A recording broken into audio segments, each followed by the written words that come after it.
আমরা কয়েকদিন যাবৎ শ্রী শ্রী চৈতন্য ভাগবত মধ্যখণ্ড দশম অধ্যায় থেকে আমরা মহাপ্রভুর বাল্যলীলা শ্রবণ করছিলাম। আজকের আমাদের আলোচ্য বিষয় একাদশ অধ্যায় মধ্যখণ্ড একাদশ অধ্যায় থেকে আমরা মহাপ্রভুর কথা শ্রবণ করব।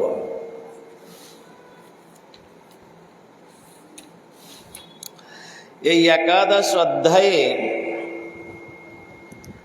নিত্যানন্দ প্রভুর বাল্যভাবে শ্রীবাস গৃহে অবস্থিতি, গৌর নিত্যানন্দের কৌতুক কলাপ, কাক কর্তৃক শ্রীবাসের কৃষ্ণ সেবার ঘৃতপাত্র অপহরণ, নিত্যানন্দের আদেশে কাকের ঘৃতপাত্র প্রত্যার্পণ ও মালিনীর নিত্যানন্দ প্রভু স্তুতি, নিত্যানন্দের শচীগৃহে আগমন, নিত্যানন্দ প্রতি শচীর পুত্রবৎ স্নেহ, নিত্যানন্দের ক্ষীর সন্দেশ ভোজনে ঐশ্বর্য প্রকাশ প্রভৃতি বর্ণিত হয়েছে। তৎপূর্বে আমরা একটু লোকনাথ গোস্বামী সম্বন্ধে কিছু আলোচনা করি। অনেকেই আপনারা জানেন না, এই জন্য লোকনাথ গোস্বামীকে আমাদের আগে জানতে হবে। এখন জগতে অনেক লোকনাথ আছে, যে লোকনাথের কথা আমরা বৃন্দাবনে যার সমাধি মন্দির রয়েছেন, শিল নরোত্তম দাস ঠাকুর যাহার আশ্রয় থেকে তিনি ভজন করেছেন, যাহার অনুপ্রেরণায় শিল লোকনাথ গোস্বামীর শিল নরোত্তম দাস গোস্বামীর হৃদয়ে নানা প্রকার রাধা গোবিন্দের লীলা স্ফূর্তি প্রাপ্ত হয়েছে, যে ব্যক্তির কৃপা আশীর্বাদে শিল নরোত্তম দাস ঠাকুর তিনি বৃন্দাবনে ভজনের অধিকার পেয়েছেন, সেই যে লোকনাথ গোস্বামী বা নরোত্তম দাস ঠাকুর, তাহাদের একটা বিশেষ কাহিনী আজকের আমরা শ্রবণ করব। আমরা যে আজকের লোকনাথ গোস্বামীর কথা আলোচনা করতে যাচ্ছি, তাহার জন্ম হচ্ছে বর্তমানে বাংলাদেশে তালখড়ি বলে একটি জায়গা আছে, ওটা সম্ভবত খুলনা জেলার অন্তর্গত।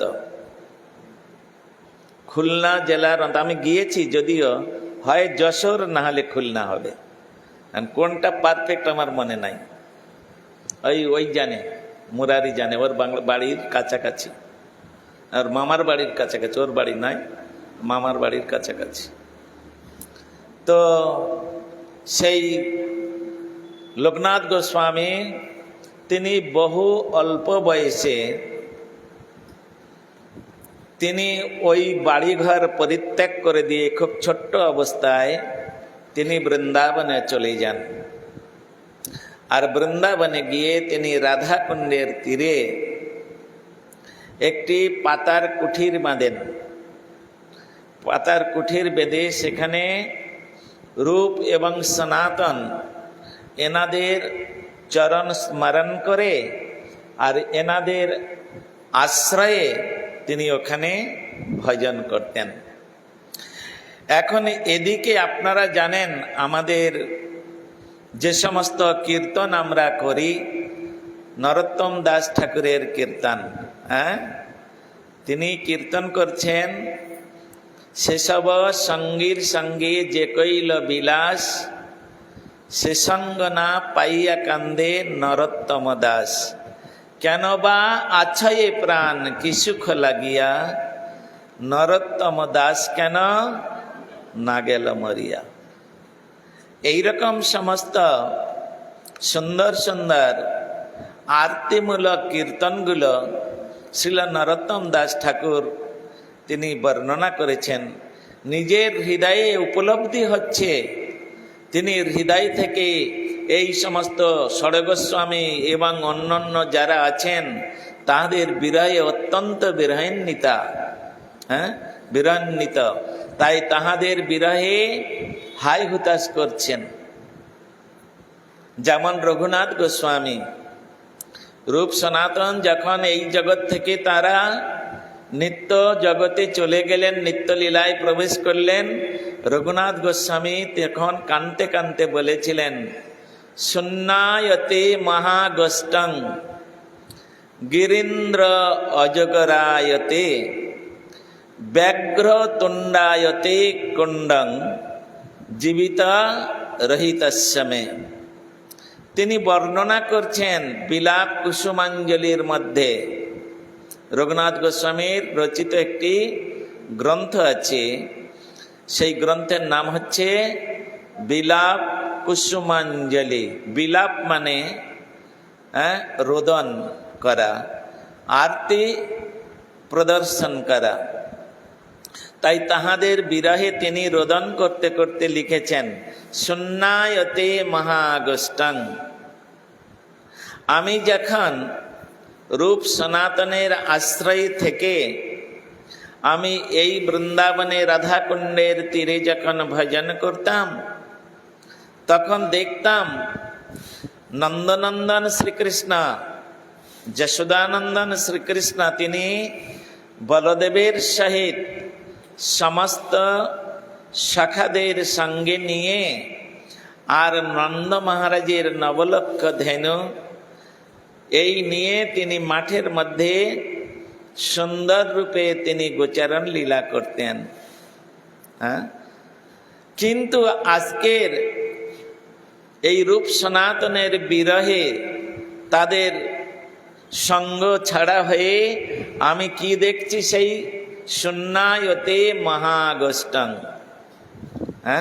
আজকের আমি সেই যে গোষ্ঠ মানে গোচারণ ক্ষেত্রটাকে শূন্য দেখছি, সেখানে কাউকে দেখতে পাচ্ছি না।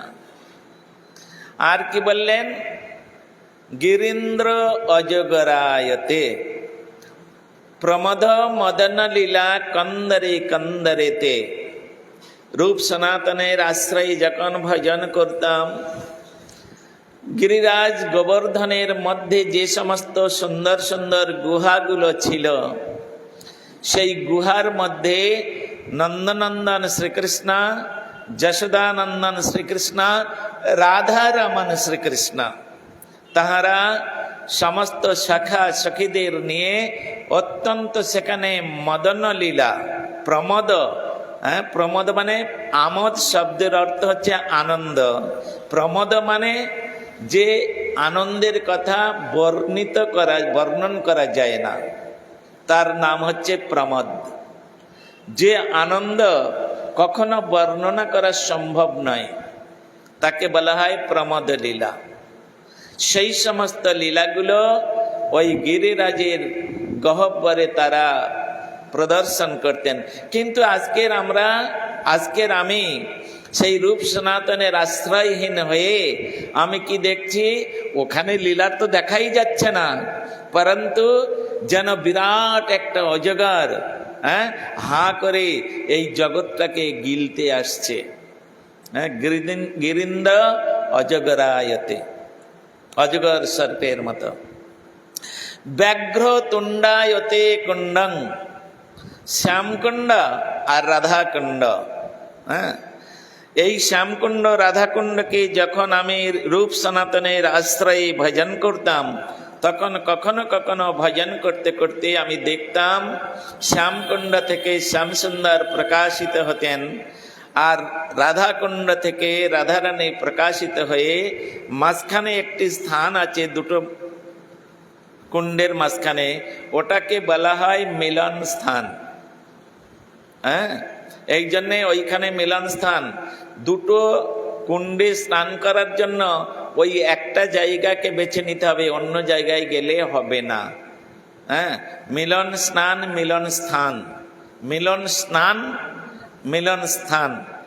হ্যাঁ, ওইখানে মিলন স্নান করা হয়।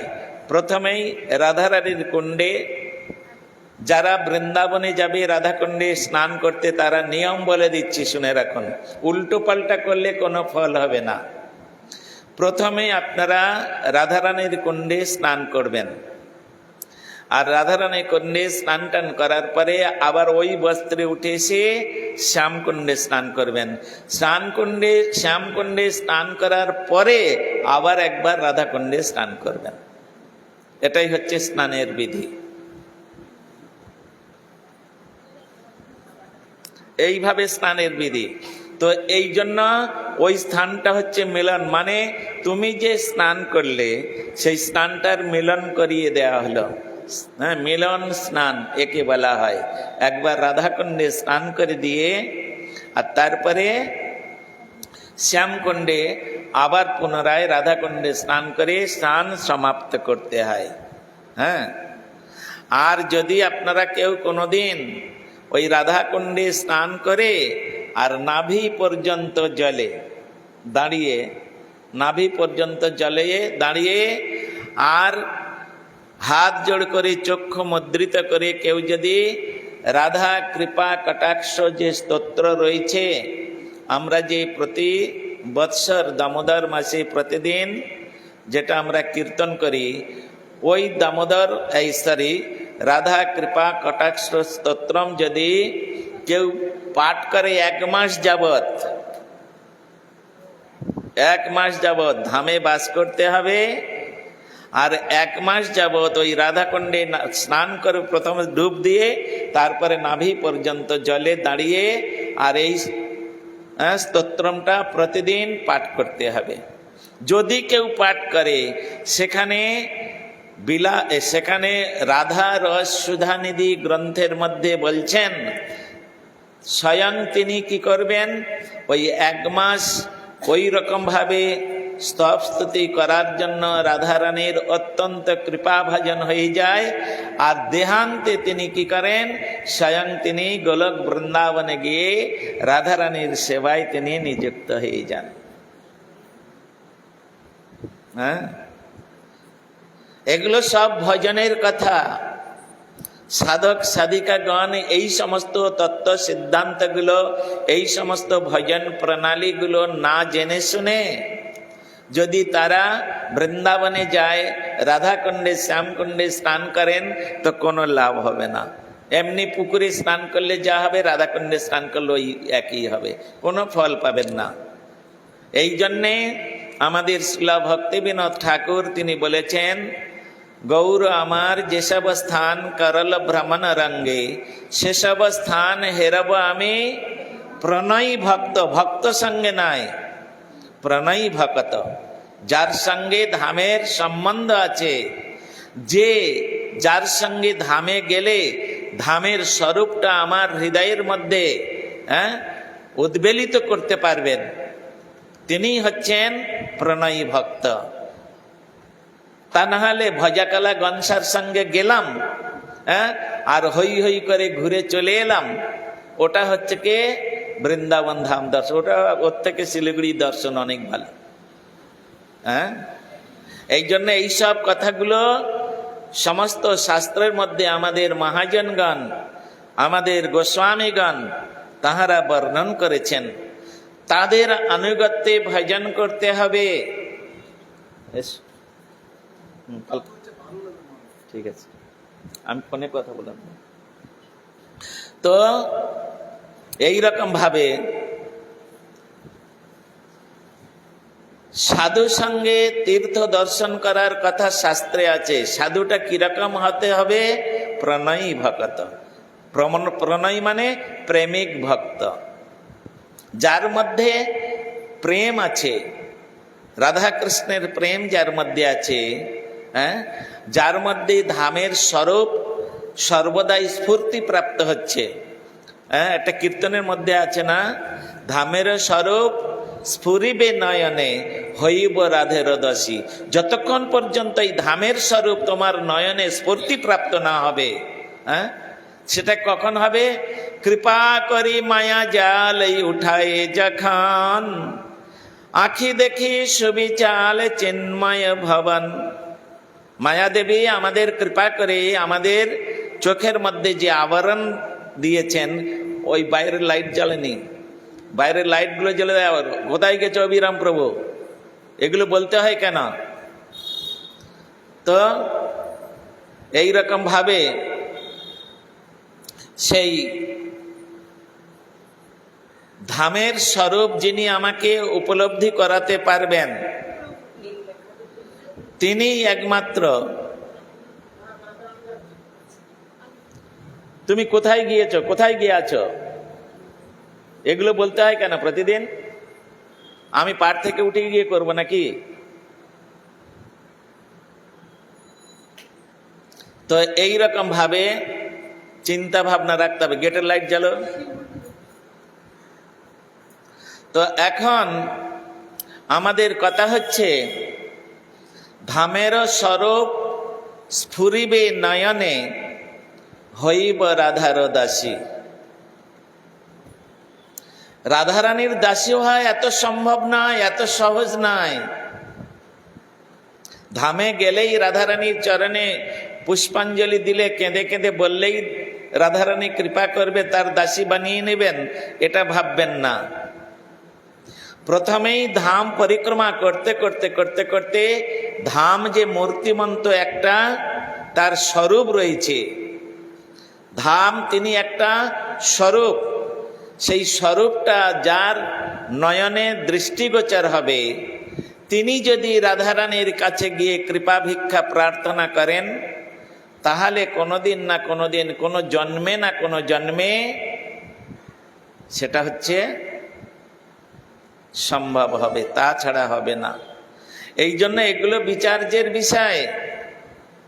তো এই যে নরোত্তম দাস ঠাকুর আজকের যার কথা আমরা আলোচনা করছি, যার কীর্তন আমরা প্রতিদিন করি, সেই নরোত্তম দাস ঠাকুর যাকে গুরুপদে বরণ করে নিয়েছিলেন, তিনি হচ্ছেন অধুনা বাংলাদেশে যশোর অথবা খুলনা জেলার অন্তর্গত তালখড়ি নামক গ্রামে তিনি হচ্ছে আবির্ভূত হয়েছিলেন, আবির্ভাব হয়েছিল তার।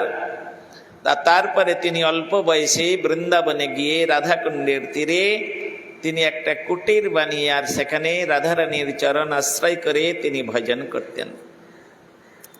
এদিকে নরোত্তম দাস ঠাকুর তিনি জন্মগ্রহণ করেছেন রাজশাহী ডিস্ট্রিক্টে, রাজশাহী। তখন পশ্চিমবাংলা এবং বাংলাদেশ একটাই ছিল, অবিভক্ত বাংলা একে বলা হতো, হ্যাঁ, অবিভক্ত বাংলা, তখন বিভাগ হয় নাই। তো রাজশাহী পদ্মা নদীর তীরে, হ্যাঁ, এই নরোত্তম দাস ঠাকুরের আবির্ভাব। ওইখানে মহাপ্রভু যখন গিয়েছিলেন বাংলাদেশে, তখন ওই রাজশাহী জেলায় তিনি গিয়েছিলেন এবং পদ্মা নদীর তীরে যেখানে নরোত্তম দাস ঠাকুর জন্মগ্রহণ করেছেন, করে ওখানে মহাপ্রভু স্নান করেছিলেন। হ্যাঁ, মহাপ্রভুর পরে, অনেক পরে নরোত্তম দাস ঠাকুর এসেছেন। তো মহাপ্রভু স্নান করে, আর তখন ওই পদ্মা নদীতে স্নান করে, হে পদ্মা দেবী, আমি তোমার কাছে কৃষ্ণ ভক্তি রেখে গেলাম। শুনুন, এখানে তিনি বলছেন, হে পদ্মা দেবী, আমি তোমার কাছে কৃষ্ণ ভক্তি, কৃষ্ণ প্রেম আমি তোমার কাছে গচ্ছিত রেখে গেলাম। যখন এই স্থানেতে অনেক দিন পরে যখন এই স্থানেতে নরোত্তম দাস আসবে, তখন তুমি এই যে তোমার কাছে আমি গচ্ছিত রাখলাম যে কৃষ্ণ প্রেম, তুমি নরোত্তম দাসকে দিয়ে দিও। হ্যাঁ, এগুলো সম্ভব নাকি? বলে এগুলো ডিভাইন জগতে সম্ভব। ম্যাটেরিয়াল জগতে হয় না, প্রাকৃত জগতে হয় না এগুলো, কিন্তু এগুলো অপ্রাকৃত জগতে এগুলো সম্ভব। কবে মহাপ্রভু 550 বৎসর পূর্বে এসেছেন, আর তিনি বাংলাদেশে গিয়েছিলেন, পদ্মা নদীতে স্নান করে পদ্মার কাছে বললেন, পদ্মা দেবী, আমি তোমার কাছে এই কৃষ্ণ প্রেম গচ্ছিত রেখে গেলাম। কার জন্য? ভবিষ্যতে, অদূর ভবিষ্যতে এই স্থানেতে একজন পরম প্রিয় ভক্ত আমার আসবে, নাম তার নরোত্তম দাস। তুমি তার কাছে আমি আমার গচ্ছিত ধনটা, কৃষ্ণ প্রেমটা তুমি তাকে দিয়ে দিও। পদ্মা দেবী তখন ওখান থেকে প্রার্থনা করলেন, হে প্রভু, আপনার আদেশ শিরোধার্য। আমরা তো দেখি পদ্মা তো নদী, কিন্তু ওনার একটা স্বরূপ আছে। গঙ্গা তো নদী, গঙ্গার স্বরূপ নেই, তাহলে আমরা গঙ্গা পূজা করি কবে? কেন? গঙ্গার মূর্তি, ওরকম পদ্মার মূর্তি আছে। তিনি এইভাবে, তো তখন নরোত্তম দাস ঠাকুর যখন ওইখানে জন্মগ্রহণ করলেন, তখন একটু যখন তিনি বড় হয়েছেন, বুঝতে শিখেছেন, আর সেই সময় ওই স্থানেতে পদ্মা দেবী প্রকাশিত হয়ে তিনি একদিন নরোত্তম দাসকে বলছেন, নরোত্তম, আজ থেকে অনতি পূর্বে এখানে চৈতন্য মহাপ্রভু তিনি অবতীর্ণ হয়ে নবদ্বীপে এখানে এসেছিলেন, আর আমাতে তিনি অবগাহন করে আর তোমার জন্য কৃষ্ণ প্রেম সঙ্গ রক্ষিত করে রেখেছেন, আমার কাছে গচ্ছিত রেখেছেন। এখন আমি ওটা তোমাকে দিবার জন্য এসেছি। সেখানে কিভাবে প্রেমটা দেবে সেটা তাদের ব্যাপার। তো সেইভাবে নরোত্তম ঠাকুরকে যখন কৃষ্ণ প্রেম তার মধ্যে সঞ্চারিত হলো, পদ্মা দেবী যখন তাকে মধ্যে দিয়ে দিলেন, আর তিনি তখন ছোট্টবেলায় থেকে ওই হাই হুতাশ, কবে কৃষ্ণ ধন পাব, হিয়ার মাঝারে থব জুড়াইব তাপিত পরাণ, সাজাইয়া দেব হিয়া বসাইব প্রাণপ্রিয়া, নিরখিব সে চাঁদ বয়ান। এইরকম ভাবে তিনি সংসারে তার মন লাগে না, ছোট্টবেলা থেকে তিনি কৃষ্ণ ভজনে অনুরাগ। এই করতে করতে করতে করতে ছেলের এইরকম অবস্থা দেখে, যে এর যে অবস্থা, এর মধ্যে যে কৃষ্ণ প্রেম বা এর মধ্যে যে ভাব, এ তো বাড়িতে থাকবে না, এ তো বাড়ি ছেড়ে চলে যাবে মনে হয়।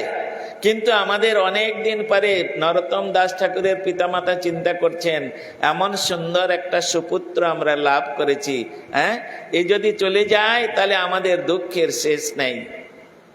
এই বলে তিনি চিন্তা করলেন, দুজনে চিন্তা করলেন। জমিদার স্বামী ঠাকুর তিনি বরিশাল ডিস্ট্রিক্টে বনওয়ারি পাড়া নামক গ্রামে জমিদার শরৎচন্দ্র গুহ ঠাকুর তার গৃহে তিনি দ্বিতীয় পুত্র রূপে জন্মগ্রহণ করেছিলেন। তদ্রূপ এই নরোত্তম দাস ঠাকুর তিনি রাজশাহী ডিস্ট্রিক্টে পদ্মা নদীর তীরে ওই রকম কোনো এক জমিদারের পুত্র রূপে তিনি জন্মগ্রহণ করেছিলেন। জায়গাটির নাম হচ্ছে প্রেমতলী। জায়গাটির পরে তিনি খেতড়িতে এসেছিলেন। জায়গাটির নাম হচ্ছে প্রেমতলী। প্রেম ওখানে গচ্ছিত রেখেছিলেন, মহাপ্রভু প্রেমকে গচ্ছিত রেখেছিলেন বলে সেদিন থেকে ওই জায়গাটার নাম হয়েছে প্রেমতলী। ওই নরোত্তম দাস ঠাকুরের জন্মের অনেক পূর্বে এটার নাম হচ্ছে প্রেমতলী। তা এখন আস্তে আস্তে নরোত্তম দাস ঠাকুর যখন প্রায় 15-16 বছর হয়েছে, তখন চিন্তা করলেন যে একে যা এর অবস্থা দেখছি, সংসারে তো মন নাই, বাড়িতে মন নাই, সব সময় কোথায় কোথায় কোথায় কোথায় হ্যাঁ, এইরকম সব সাধুদের সঙ্গে সঙ্গে ঘুরে এ তো বাড়িতে থাকবে না। সুতরাং এই সংসারের সব থেকে বন্ধন হচ্ছে মেয়ে ছেলে। হ্যাঁ, সংসারের সব থেকে বন্ধন হচ্ছে মেয়ে ছেলে। বলে কেন, কোথায় আছে এ কথা? শ্রীমদ্ ভাগবতে আছে। হ্যাঁ, বলতে গেলে আবার অন্য লাইনে চলে যাবে, তা আমি কি করব?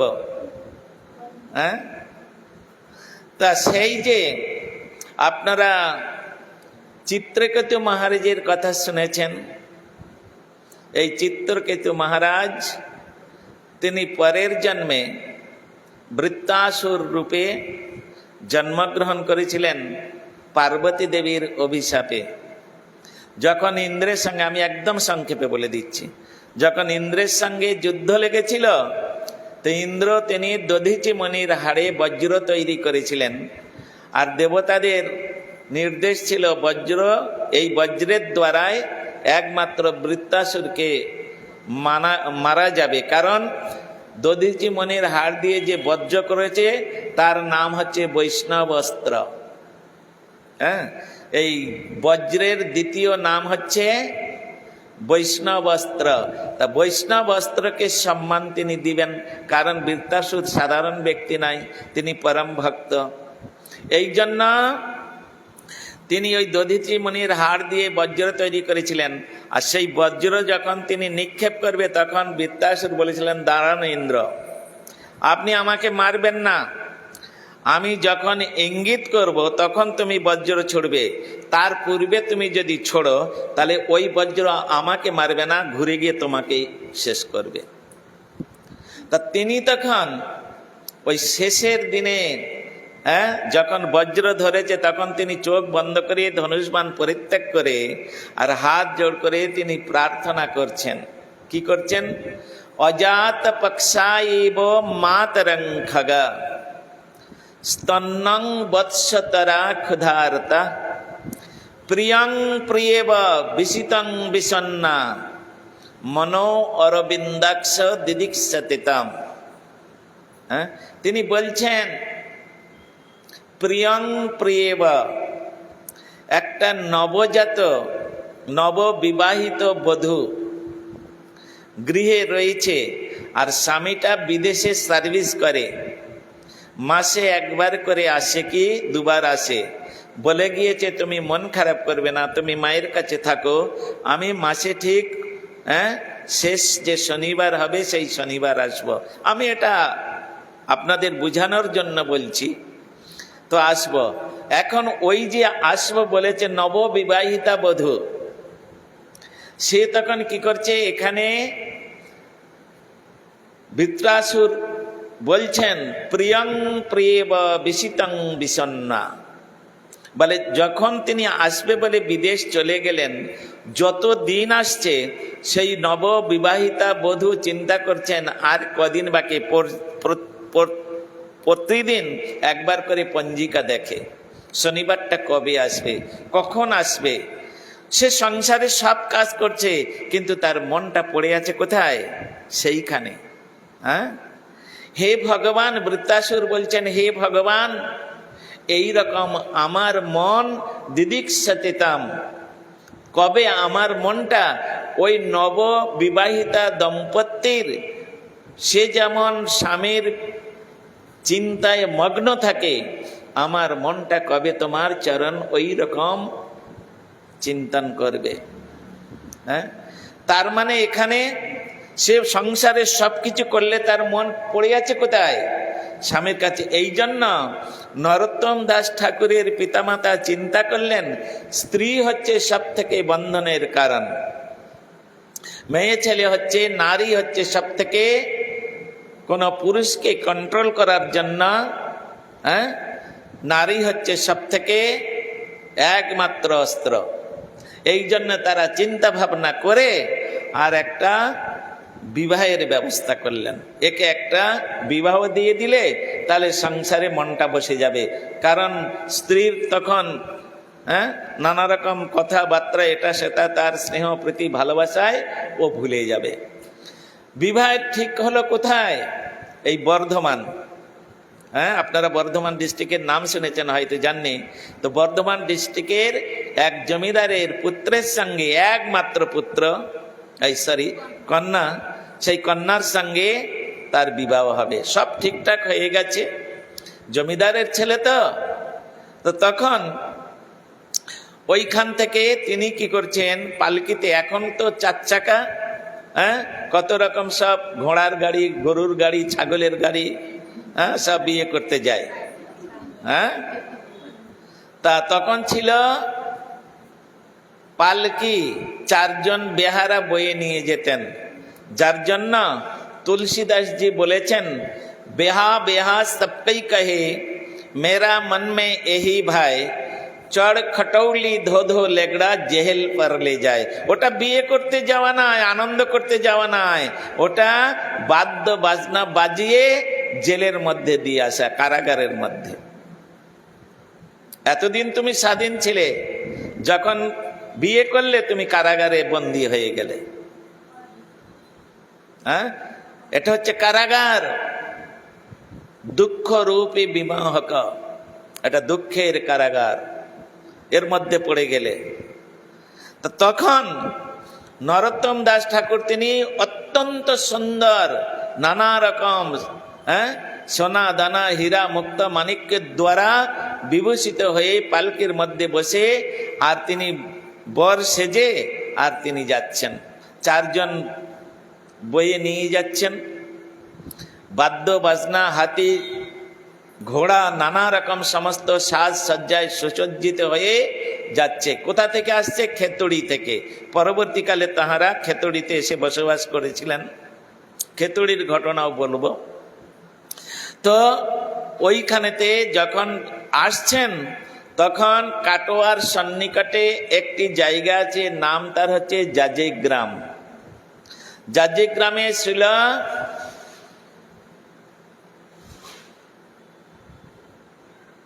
শ্রীনিবাস আচার্যের পাঠ, শ্রীনিবাস আচার্য তাহার শ্রীপাঠ। আর শ্রীনিবাস আচার্যের শিষ্য হচ্ছেন কে গো জানো? রামচন্দ্র সঙ্গমাগে নরোত্তম দাস, রামচন্দ্র। রামচন্দ্র, তাহলে রামচন্দ্র শ্রীনিবাসের শিষ্য। এখন গুরু শিষ্যে ওখানে একটা বিশাল বটগাছ আছে, আর বটগাছের চারিদিকে একটা চবুতারা বাঁধানো আছে। তার উপরে বসে বসে শ্রীনিবাস আচার্য তিনি হরিকথা বলছেন, আর রামচন্দ্র তিনি শ্রবণ করছেন। হ্যাঁ শ্রবণ করছেন। আর তখন ওই রাস্তা দিয়ে ওই বাদ্য বাজনা বাজিয়ে আর ওই রকম পালকিতে উঠে বিয়ে করতে যাচ্ছেন। আর বিয়ে করতে যাচ্ছে এই দেখে শ্রীনিবাস, আমরা যদি এখানে এই হরিকথা শুনছি, কটা লোকের এইরকম মনে আছে, ওখানে যদি একটু ভালো একটা ঠাকুরের প্রসেশন নিয়ে যায় বা বিয়ে বাড়ি যায়, খুব ইয়ে করতে করতে কানটা ওদিকে চলে যাবে, উঠে না যাক আমার ভয়ে হয়তো উঠে যাবে না, হ্যাঁ আর আমি না থাকলে তো সব তো ওখানে ছুটবে, কিন্তু কানটা ওইখানে, হ্যাঁ মুখ বাড়িয়ে দেখবে কি হয়েছে দেখে, তাই নয়? তো ওই রকম শ্রীনিবাস আচার্য হরিকথা বলছেন, রামচন্দ্র শ্রবণ করছে, কিন্তু যখন ওই রকম বাদ্য বাজনা যাচ্ছে তখন ওরা হরিকথা বন্ধ করে আর একটু শ্রীনিবাস আচার্য তাকালেন, দেখলেন যেন ওই পালকির মধ্যে একটা জ্যোতি নির্গত হচ্ছে, দীপ্তি জ্যোতি নির্গত হচ্ছে। কেন? নরোত্তমের এত সুন্দর দেখতে ছিলেন, রাজ পরিবারের তো, আর এত সুন্দর, তার উপরে এত অলংকার পড়েছে, এত সুন্দর সুসজ্জিত হয়েছে, একদম অত্যন্ত সুন্দর জ্যোতি নির্গত। ওই দেখে তখন রামচন্দ্রকে বলছেন শ্রীনিবাস আচার্য, দেখো দেখো রাম, হ্যাঁ কি হচ্ছে না, বলে দেখো দেখো রাম, এত সুন্দর একটা ফুল, হ্যাঁ এত সুন্দর একটা বাগানের ফুল, এই ফুলটা যদি গোবিন্দের চরণে সমর্পিত হতো, না জানি গোবিন্দ কতই না প্রসন্ন হয়ে যেতেন। কিন্তু আজকের দেখো ওই ফুলটা চলে যাচ্ছে নরকে। হ্যাঁ সংসার মানে নরক, সংসার মানেই নরক যন্ত্রণা ভোগ করা। সুতরাং নরকে চলে যাচ্ছে, আর এই রকম বারবার বলছে, আর ওইদিকে তাকিয়ে আছে। আর নরোত্তম দাস ওই পালকির মধ্যে দেখছে বটগাছের তলায় একটা অপরূপ সুন্দর, যেমন সূর্য প্রকাশিত হলে অন্ধকারে চন্দ্র প্রকাশিত হলে সেই রকম একটা আলো দীপ্তি দেখে উনিও কানটা খাড়া করে ওনার দিকে তাকিয়ে আছেন। এখন ওই কথাটা শুনতে পেয়েছে যে বাগানের এত একটা সুন্দর ফুল, সুগন্ধিত, অত্যন্ত সৌন্দর্যযুক্ত পুষ্প আজকের গোবিন্দের চরণে না গিয়ে নরকে চলে যাচ্ছে, এই কথাটা শুনতে পেয়েছে। সঙ্গে সঙ্গে উনি সেই যারা পালকি বয়ে নিয়ে যাচ্ছিলেন ওদের ভাই দাঁড়াও তো, জমিদারের ছেলে তো, যা বলবে শুনতে হবে, হ্যাঁ এই দাঁড়াও, এই বলে দাঁড়িয়েছে। নামাও পালকি। পালকি নামিয়েছে, পালকি থেকে বেরোলেন। বেরিয়ে উনি কি করলেন, ওনার যত আভূষণ ছিল শরীরের মধ্যে সমস্ত একটা একটা একটা একটা করে খুলে দিয়ে সব পালকির মধ্যে রেখে দিলেন। পালকির মধ্যে রেখে এমনকি নিজের যে সুন্দর সেই ডিজাইন করা সোনার তার দিয়ে ডিজাইন করা পাঞ্জাবি খুলে দিলেন, দিয়ে একটা গলবস্ত্র আর একটা ধুতি পরলেন, যেটা ধুতিটা পড়েছিল, দিয়ে ওগুলো পালকির মধ্যে দিয়ে, আর যে বরকর্তা ছিল তাকে বলল আপনি পালকি নিয়ে আর বাড়িতে ফিরে চলে যান সব লোকজন নিয়ে। কেন? প্রশ্ন করবে না, যা বলছি তাই করবে, যাও আমার কথা শুনবে, আপনি আমার চিন্তা করবে না, যাও চলে যাও। কেন এরকম ব্যাপারটা হচ্ছে? কেন? ওই যে মহাপ্রভু প্রেম গচ্ছিত রেখেছিলেন, আজকের প্রেম এবং স্বীকৃতি ভক্তি এগুলো কখন প্রকাশ পায় জানেন? যখন সাধু সঙ্গ হয়। হ্যাঁ, প্রকৃত সৎসঙ্গে এগুলো প্রকাশিত হয়। তো এতদিন পর্যন্ত তিনি সৎসঙ্গ করতে পারেননি, যার জন্য তার মধ্যে এই প্রেমের উদয় হয়নি। আজকের ওই দর্শনে পবিত্র করো এই তোমার গুণ, শ্রীনিবাস আচার্যের দর্শনে তার মধ্যে সেই প্রেম জাগরিত হয়েছে। তিনি তখন চিন্তা করলেন, সত্যি তো, হ্যাঁ, আমার জন্য তো এই সংসার নয়, আমার জন্য এই সব নয়। হ্যাঁ, আমার জন্য সেই যে পদ্মা দেবী তো আমাকে মহাপ্রভুর কথা জানিয়ে তিনি তো বলেছিলেন, আর তিনি আমাকে তার গচ্ছিত প্রেম আমাকে দিয়েছেন। হ্যাঁ, তাহলে সেই প্রেমময় ভগবান, হ্যাঁ, প্রেম কার? কৃষ্ণ প্রেম। তাহলে প্রেমময় ভগবান হচ্ছেন কৃষ্ণ, আমার তো তার ভজন করতে হবে। হ্যাঁ, তার চরণে আমাকে সমর্পিত হইতে হবে। আমি কোন নারীর কাছে গিয়ে সমর্পিত হব? দরকার নেই। এই বলে সবাইকে পাঠিয়ে দিলেন, আর উনি গিয়ে সাষ্টাঙ্গে শ্রীনিবাস আচার্যের চরণে পড়ে গেলেন। হ্যাঁ, শ্রীনিবাস আচার্যের চরণে পড়ে গেলেন। আর শ্রীনিবাস বসেছিলেন, সঙ্গে সঙ্গে উনি উঠে পড়লেন। উঠে ওই নরোত্তমকে উঠিয়ে নিয়ে আর জড়িয়ে ধরে বললেন, কি বললেন? যে আমার খুব ইচ্ছা ছিল, আমার খুব ইচ্ছা ছিল এইরকম একজন সুন্দর পুরুষ, তিনি যদি হরিভজন করে তবে তার পুরুষত্বের মূল্যায়ন হয়। তা এই বলে উনি কি করলেন, তখন ওনাকে আশ্রয় দিলেন। আর আশ্রয় দিয়ে তখন ওই রামচন্দ্রের কাছে ওনাকে রাখলেন। বলে তোমার কাছে রাখো, তুমি একে সমস্ত রকম ভাবে শিক্ষা দীক্ষা প্রদান করো। হ্যাঁ, ওই জন্য রামচন্দ্র হচ্ছে নরোত্তম দাস ঠাকুরের শিক্ষাগুরু। এই জন্য তিনি তার কীর্তনের মধ্যে প্রকাশ করেছেন সেটা, রামচন্দ্র সঙ্গ মাগে নরোত্তম দাস। হ্যাঁ, তিনি হচ্ছেন রামচন্দ্রের কাছ থেকে ভজন শিক্ষা লাভ করেছিলেন। দেখুন, দীক্ষা যিনি দেন তিনি হচ্ছেন গুরু, কিন্তু যার কাছ থেকে আমি ভজন প্রণালী ভজন শিক্ষা লাভ করলাম তিনিও আমার ওই দীক্ষা গুরুর সমতুল্য। চৈতন্য চরিতামৃতের মধ্যে বললেন, দীক্ষা গুরু শিক্ষা গুরু মৎস্বরূপ জানবে। হ্যাঁ, মত স্বরূপ জানবে। তো এই সমস্ত বিচারগুলো ওখানে দেখিয়েছেন। তা তখন উনি ওখানে কিছুদিন ওই রামচন্দ্রের আশ্রয়ে থেকে তিনি ভজন করলেন। আর ভজন করার পরে একদিন তিনি প্রার্থনা করছেন, আমি একবারের জন্য বৃন্দাবনে যাব। হ্যাঁ, আমি একবারের জন্য বৃন্দাবনে যাব।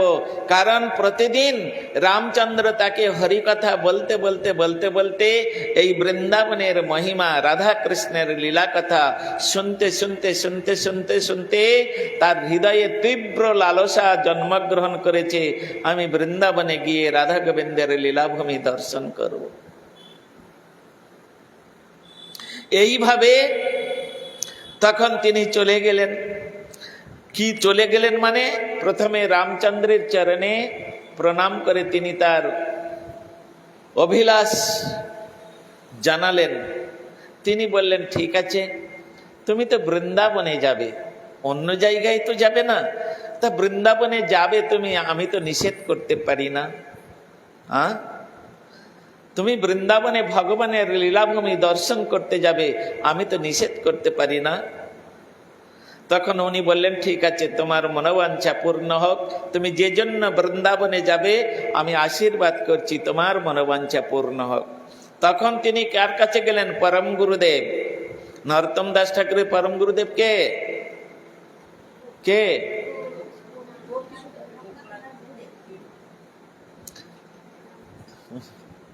কি বলবো আর তোমাদের, এতক্ষণ যে আমি আলোচনা করছি, কাদের কাছে হরি কথা বলছি ভগবান, সত্যি গলায় দড়ি দিয়ে মরগে গঙ্গায় দিয়ে, হ্যাঁ, মরলে আমি সুখী হব। শ্রীনিবাস আচার্য হচ্ছেন নরোত্তম দাস ঠাকুরের পরম গুরুদেব। তাহার কাছে গেলেন, আর তাহার কাছে গিয়ে তিনি প্রণাম করে বললেন তার মনের যে অভিলাষ, তিনি সহস্রে একেবারে দুহাত তুলে আশীর্বাদ করে দিলেন। অবশ্যই, হ্যাঁ, আমাদের শেষ যাত্রা কোথায়, আমাদের লাস্ট স্থান কোথায়? স্বরূপে সবার হয় গোলকেতে স্থিতি, গোলক বৃন্দাবনে। হ্যাঁ, স্বরূপে সবার হয় গোলকেতে স্থিতি, অর্থাৎ আমাদের লাস্ট যাওয়ার জায়গা হচ্ছে গোলক বৃন্দাবন। তো সেই জন্য আজকে শ্রীনিবাস আচার্য তিনি বলে দিলেন, অবশ্যই দুহাত তুলে আশীর্বাদ করে দিয়ে বললেন, যাও, তোমার মনোবাঞ্ছা পূর্ণ হোক।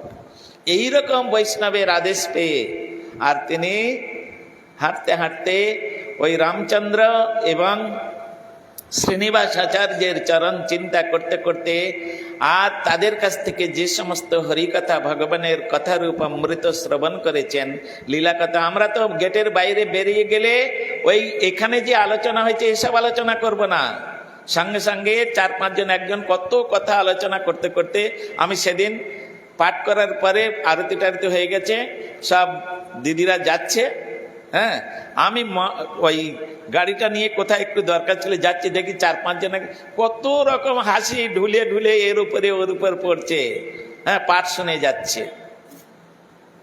তাই এই তো আমাদের অবস্থা, কুলাঙ্গার সব, হাসতেও লজ্জা করে না।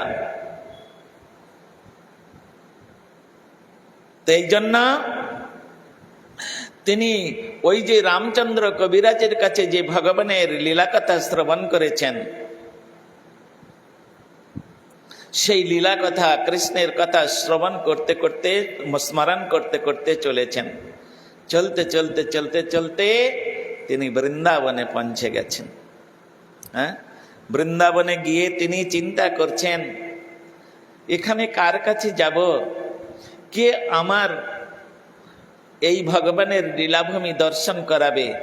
এমন কি ব্যক্তি আছে যার কাছে আশ্রয় নিলে, যার কাছে গেলে আমাকে এই ভগবানের লীলাভূমি দর্শন করাবে? নিজের ক্ষমতা নেই একা একা গিয়ে ভগবানের লীলাভূমি দর্শন করব, বা তখন ধামের স্বরূপ উপলব্ধি হবে। এটা কোনো যত বড় সাধক হোক, তাকে কাউকে আশ্রয় করতে হবে। হ্যাঁ, কৃষ্ণের সে তোমার কৃষ্ণ দিতে পারো, তোমার শক্তি আছে, আমি তো কাঙাল, কৃষ্ণ কৃষ্ণ বলি ভাই তব পাচে বাঁচে। বৈষ্ণব সঙ্গ ব্যতীত এই লীলাভূমি কেউ দেখাতে পারবে না, গৌর সুন্দরকে কেউ দেখাতে পারবে না, দেখাই দিবে না। আনুগত্য ধর্ম এটা, কাউকে আনুগত্য করতে হবে, সেই রকম হাই কোয়ালিটি বৈষ্ণবের আনুগত্য স্বীকার করতে হবে, তবে হবে, না তো হবে না। চলে গেলেন, গিয়ে বৃন্দাবনে ঘুরে বেড়াচ্ছেন। কাকে আশ্রয় করব, কার চরণে আমি আমার সমস্ত কিছু সমর্পণ করে আমি বৃন্দাবনের লীলা দর্শন করব? এই যে প্রমোদ মদন লীলা, এটা কোথায় গেলে পাবো, কার কাছে গেলে পাবো? চিন্তা করছেন, দ্বাদশ বন, দ্বাদশ উপবন, সমস্ত কিছু ভ্রমণ করতে করতে করতে করতে আর শেষকালে তিনি রাধাকুণ্ডের কাছে এলেন। আর রাধাকুণ্ডের কাছে এসে দেখলেন একটা বৃক্ষের তলায় পাতা দিয়ে তৈরি, মানে একদম রাধাকুণ্ডের কাছে। তো সেইখানে একজন ব্যক্তি, তিনি তার দাদার সঙ্গে তিলক করা, মস্তক মণ্ডন, শিখা রয়েছে, সূত্র মানে পৈতা রয়েছে, গলায় ত্রিকণ্ঠী মালা, দাদার সঙ্গে তিলক করা, তিনি এই রকম বসে একদম পদ্মাসনে বসে হরিনাম করছেন। হরে কৃষ্ণ কৃষ্ণ কৃষ্ণ হরে হরে, হরে রাম রাম রাম হরে হরে, এই বলছেন।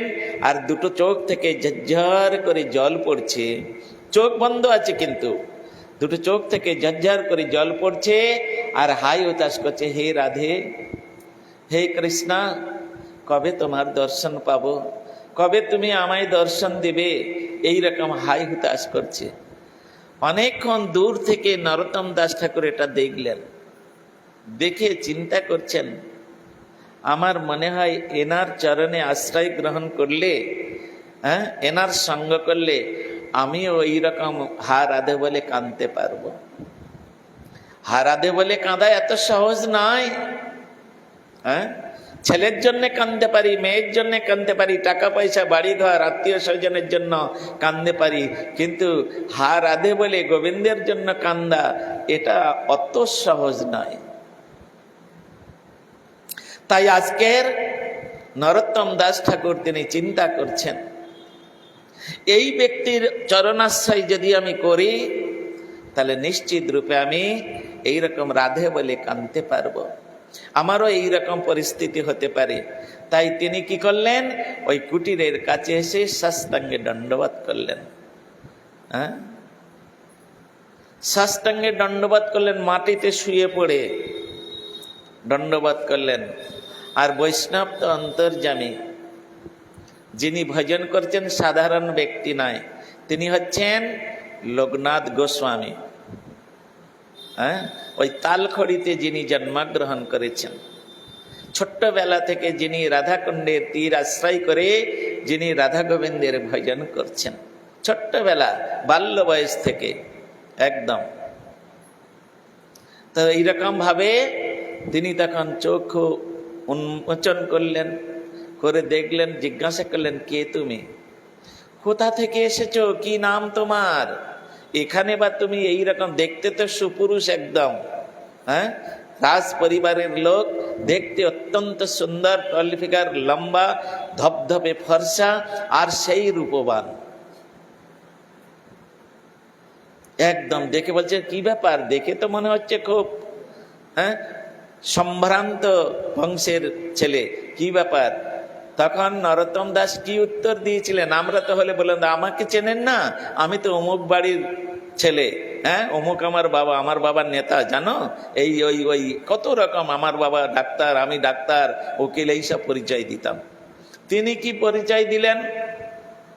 নরোত্তম দাস ঠাকুর যখন লোকনাথ গোস্বামী তাকে জিজ্ঞাসা করলেন, তিনি পরিচয় দিচ্ছেন, আমি আপনার দাসানুদাস, আমি আপনার দাসানুদাস, আমার নাম নরোত্তম। ও নরোত্তম, নরোত্তম শব্দের অর্থটা হচ্ছে নরের মধ্যে যিনি উত্তম। নরোত্তম, নরের মধ্যে, তার মানে তুমি তো সাধারণ ব্যক্তি নাই। তখন কিছুক্ষণ পরে তার পরিচয় পেয়ে তিনি বললেন, ওরে বাবরে, তাই এখানে কি জন্য এসেছ? হ্যাঁ, আমার কাছে কেন? বলে, প্রভু, আমি মনে প্রাণে আপনাকে গুরুপদে বরণ করে নিয়েছি, কারণ তার তো এখনো দীক্ষা হয় নাই। শিক্ষা গুরু হয়েছেন, প্রথমে শিক্ষা তারপরে দীক্ষা। হ্যাঁ, শিক্ষা না হলে দীক্ষা হবে না।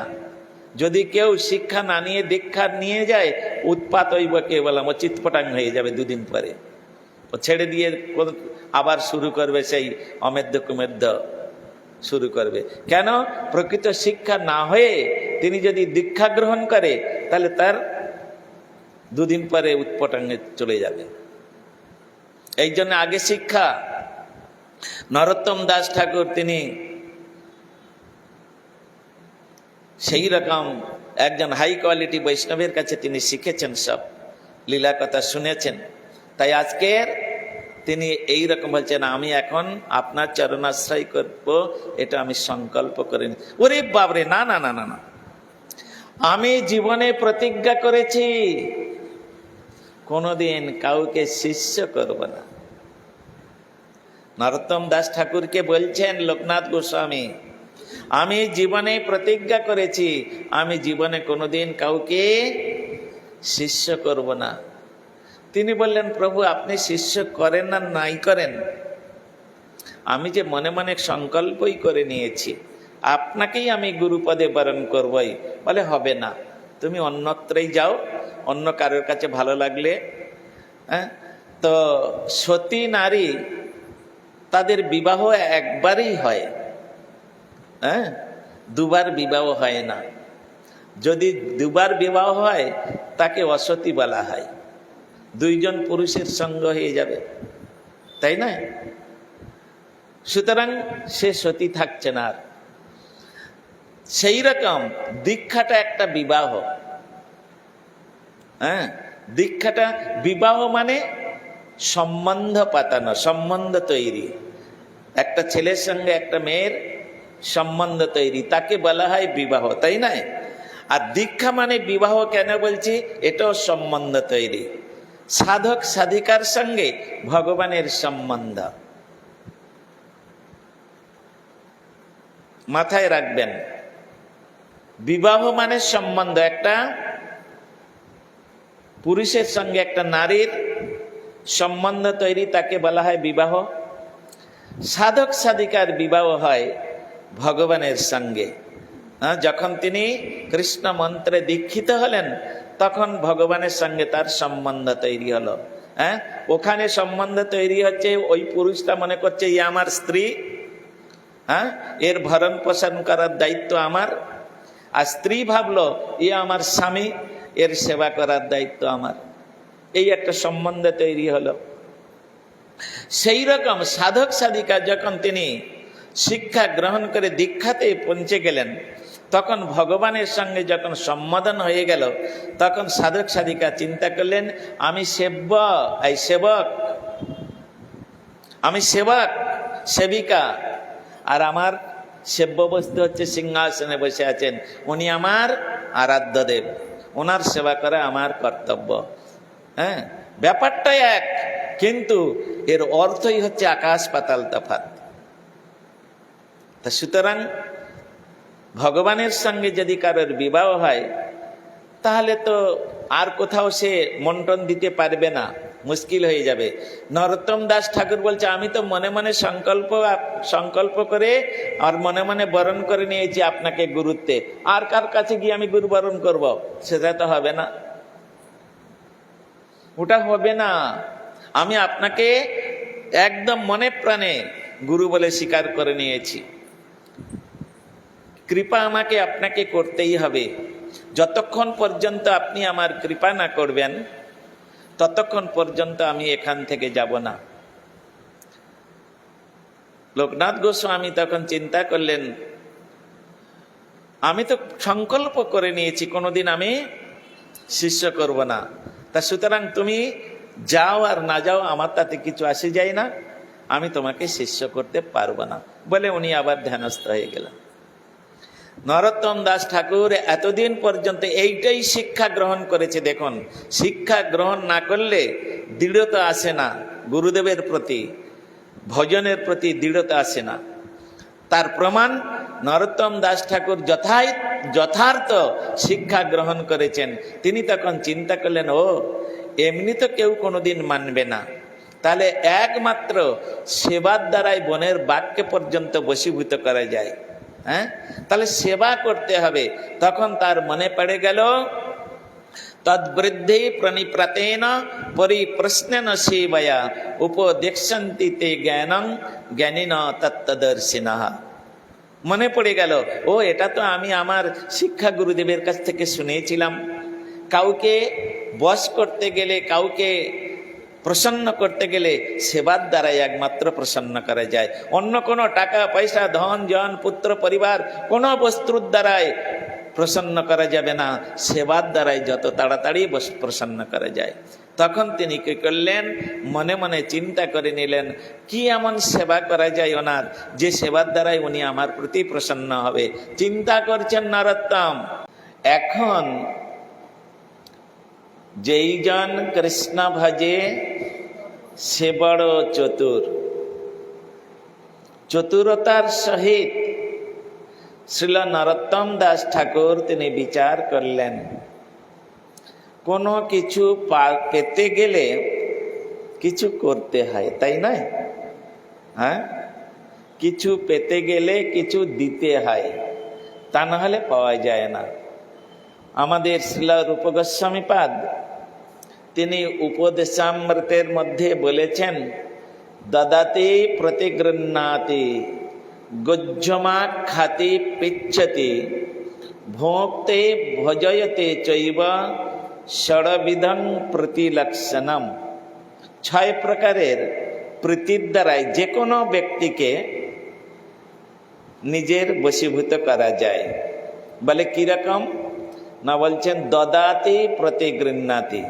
কেউ যদি আমাকে কিছু দেয় তাহলে কিছু তাকে দিতে হয়, তা না হলে ওটাকে বলা হয় নিমক হারাম। হ্যাঁ, আর যদি কেউ কিছু দেয়, যেমন উদাহরণস্বরূপ আমি একটা বলি, প্রতিদিন আপনারা এখানে এসে হরিকথা শোনেন, আমি হরিকথা আপনাদের কাছে শোনাই। হ্যাঁ, তা আপনারা কি করেন, যাবার সময় কেউ 5 টাকা, কেউ 10 টাকা, কেউ 20 টাকা, কেউ 50 টাকা একটু প্রণামী দিয়ে যান। কেন না, মহারাজ এত কষ্ট করে আমাদের হরিকথা শোনাচ্ছেন, তাকে যদি একটু কিছু দক্ষিণা স্বরূপ না দিই তার চলবে কি করে? এই যে আপনাদের চিন্তা ভাবনা, হ্যাঁ, এটা হচ্ছে প্রীতির লক্ষণ। দদাতি প্রতিগৃহ্ণাতি, আমি কিছু দিচ্ছি বলে আপনারা আমাকে কিছু দান করছেন।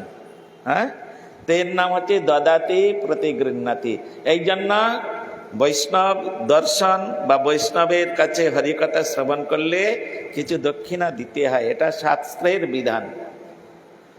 এতে প্রীতি বর্ধন করে। তারপরে দদাতি প্রতিগৃহ্ণাতি গুজ্জমা খাতে পৃচ্ছতি।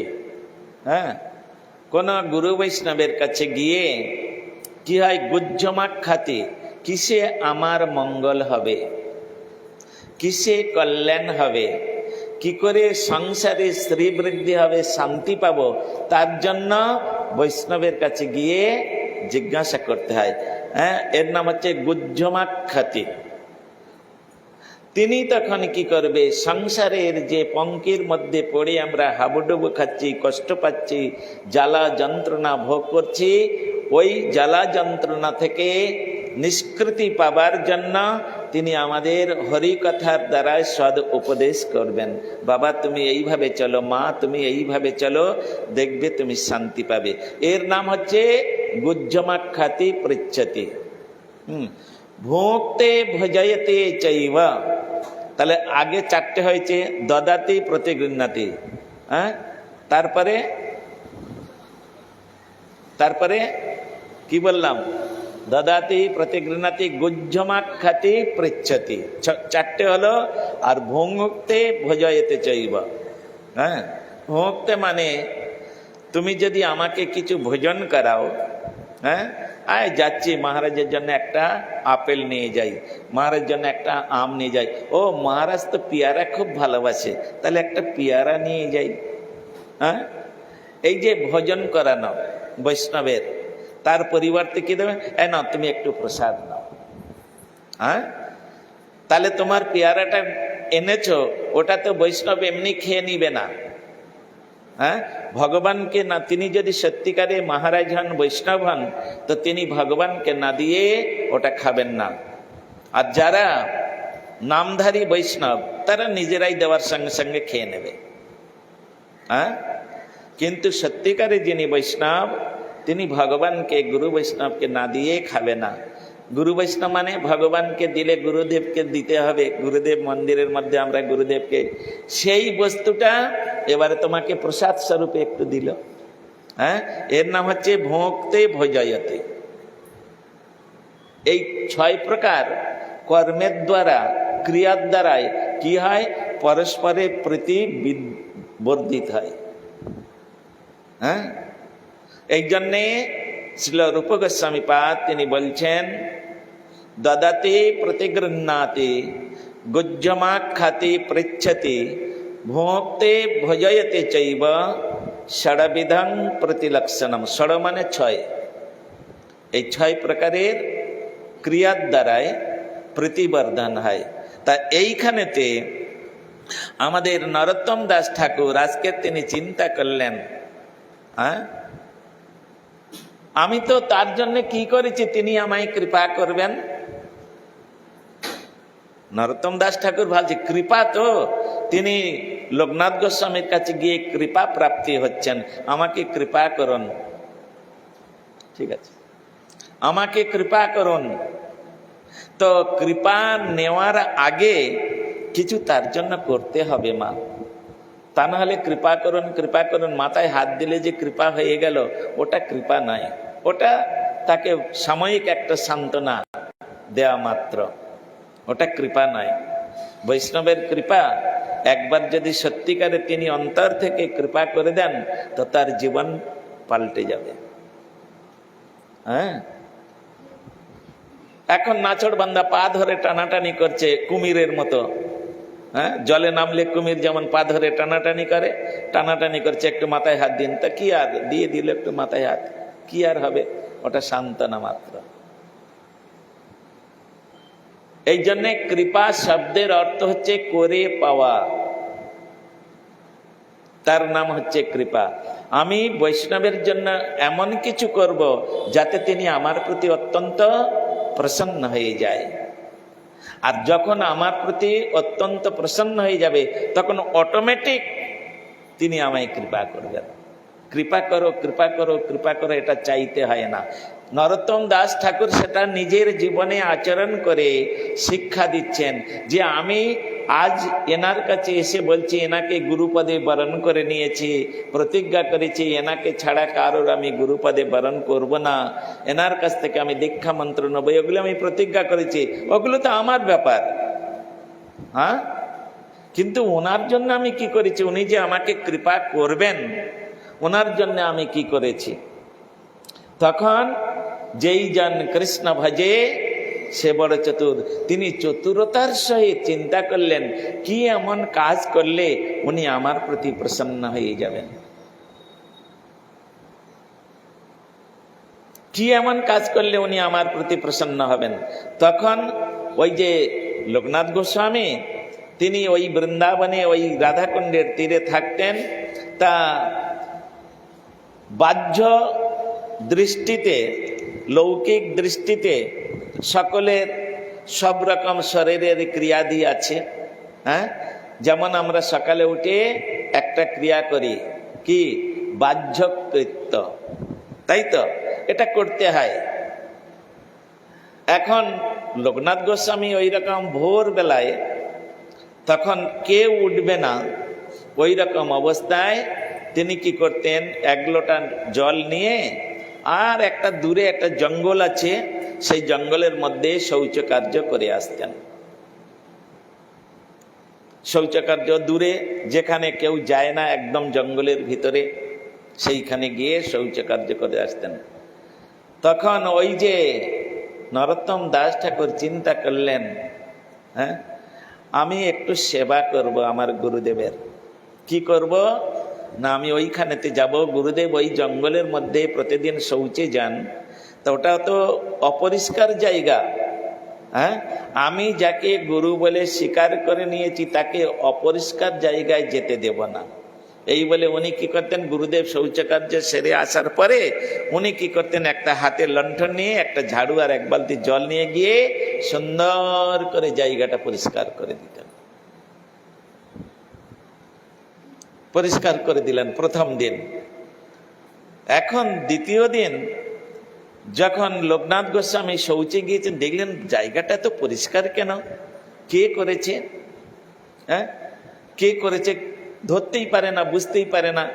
হ্যাঁ, সেবাটা ওই রকম, লুকিয়ে সেবা করলেও যাকে সেবা করছেন সে অন্তর্যামী, বুঝে যাবেন।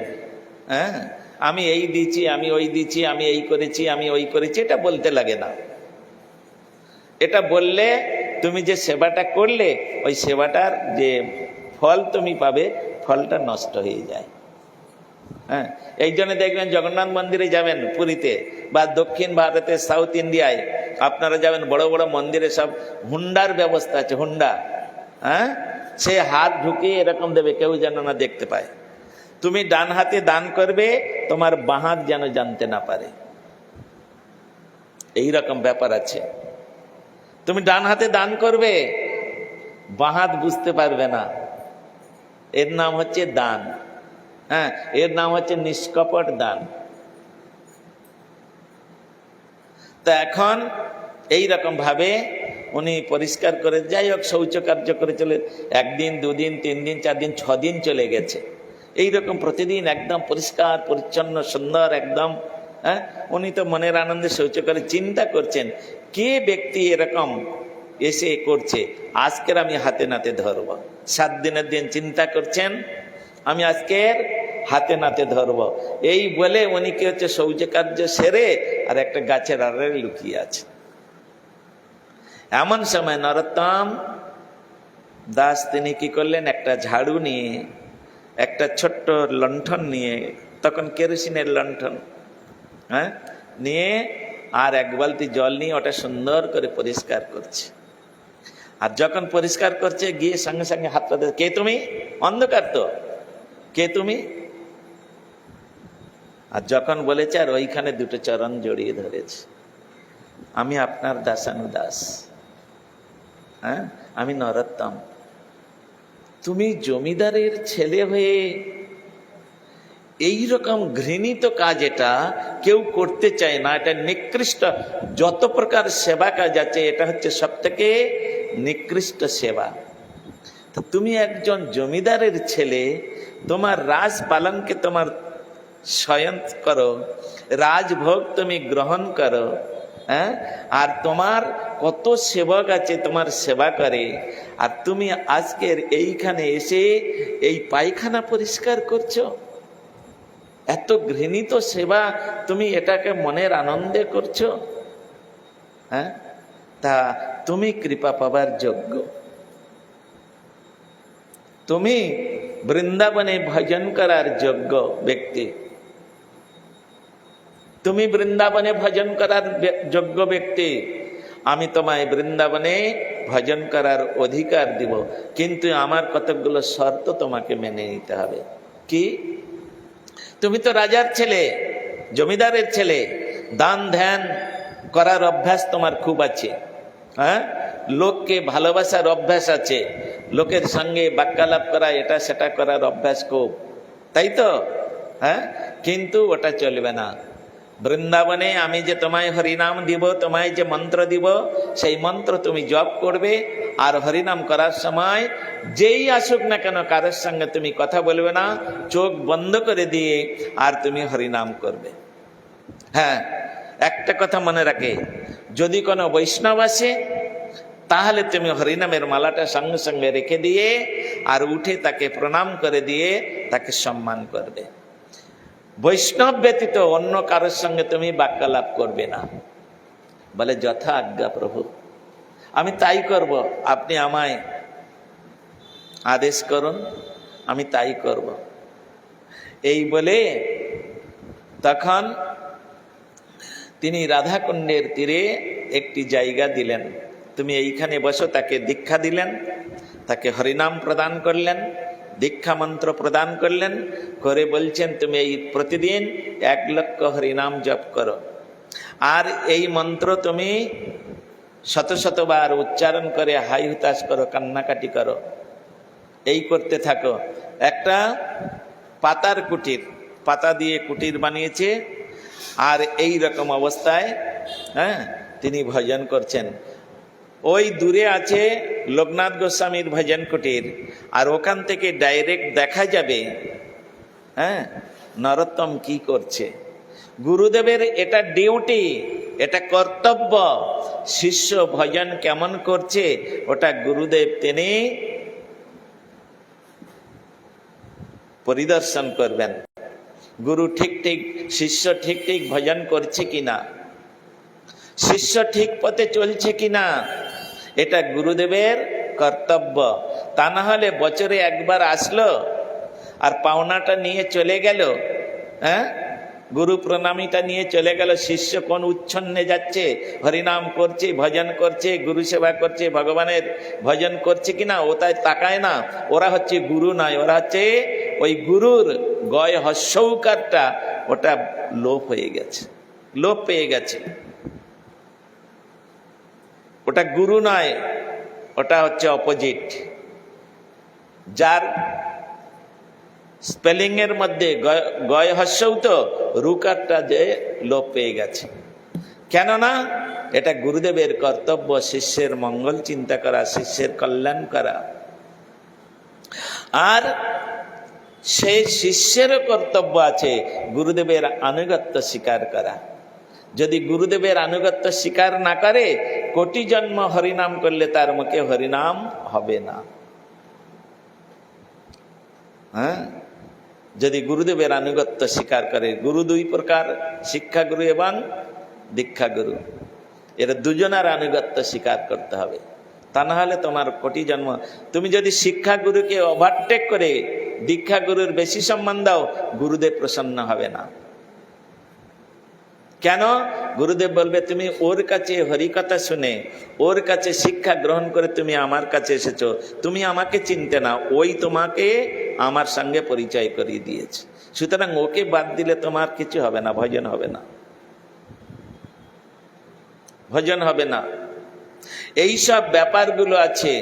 তাই আজকের নরোত্তম দাস ঠাকুরকে সুন্দর রূপে লোকনাথ গোস্বামী তিনি শিখিয়ে বুঝিয়ে একদম কিউরিফাই করে, আর তিনি এই রকম ভজন কুটির করে দিয়ে বলে নাও হরিনাম করো। এক সময় গ্রীষ্মকাল, বৈশাখ জ্যৈষ্ঠ মাস, বৃন্দাবনে এত গরম, গাছের পাখিগুলো না গরমে ছটফট করতে করতে করতে করতে নিচে পড়ে প্রাণ হারায়।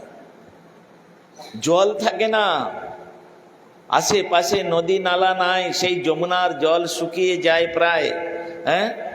এখন যারা বৃন্দাবনে এইরকম ভজন করতেন, তারা মটকা, মাটির মটকা জানেন তো, ওর মধ্যে করে যমুনা থেকে জল এনে ঘরের মধ্যে রেখে দিত, সেই জল পান করে জীবন ধারণ করত। এইরকম ভাবে কঠোর ভাবে বৃন্দাবনে তারা ভজন করতেন। লক্ষ্মী ঘুমাও, ভালো করে ঘুমাও। তো এখন এই রকম ভজন করছে, আর ভজন করতে করতে একদিন এই রকম গ্রীষ্মকাল, জ্যৈষ্ঠ মাস, প্রচন্ড রৌদ্র, দুপুর বেলায়, একদম ঠিক 12টা-1টার সময়, তখন কিরকম রৌদ বলুন তো।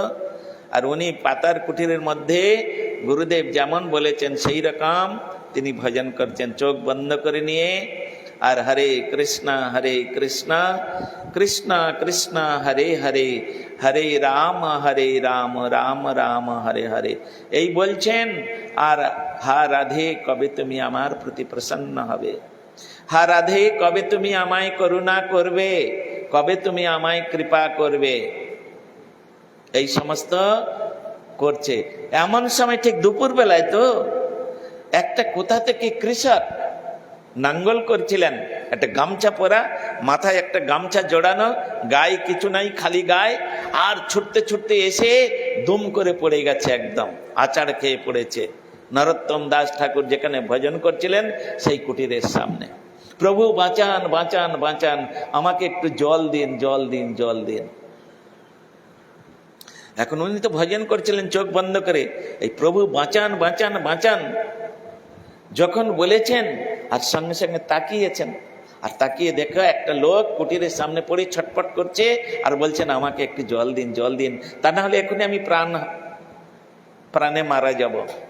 উনি কি করলেন, হরিনামের মালাটা রেখে দিয়ে, আর ওই কলসি বলেছে যে কলসিতে করে জল আনে, মাটির মটকাতে জল এনে রাখে, ঠান্ডা জল, মাটির গ্লাস মাটির কলসি, ওই গ্লাসে করে এক গ্লাস জল দিলেন।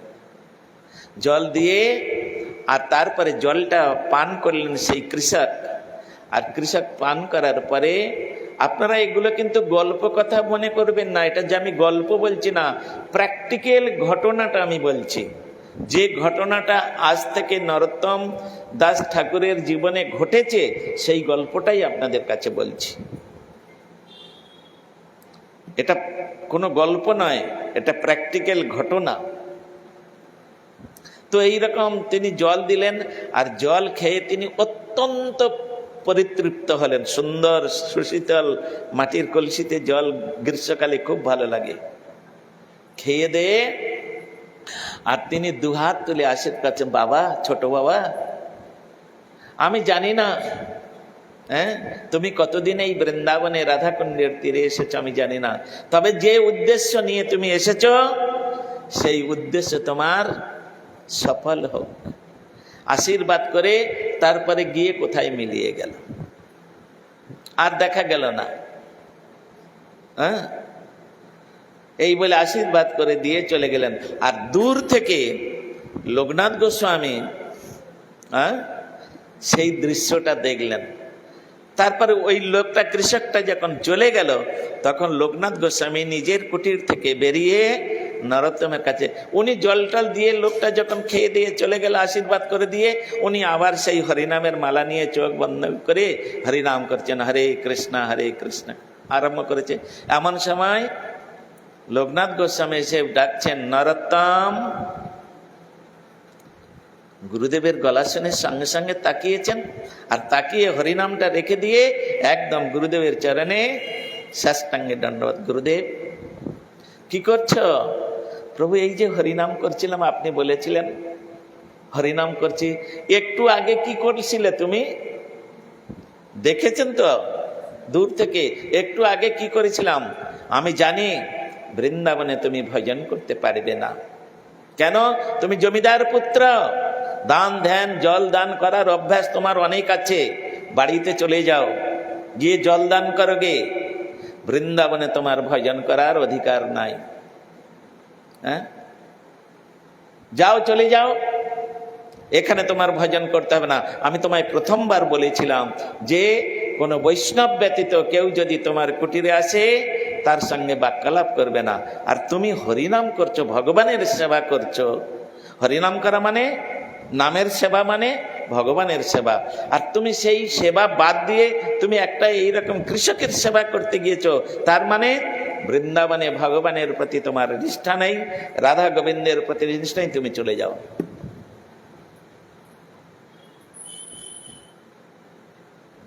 গুরুদেব যখন একরকম বলেছে, আমাদের মতো শিষ্য তো নয়।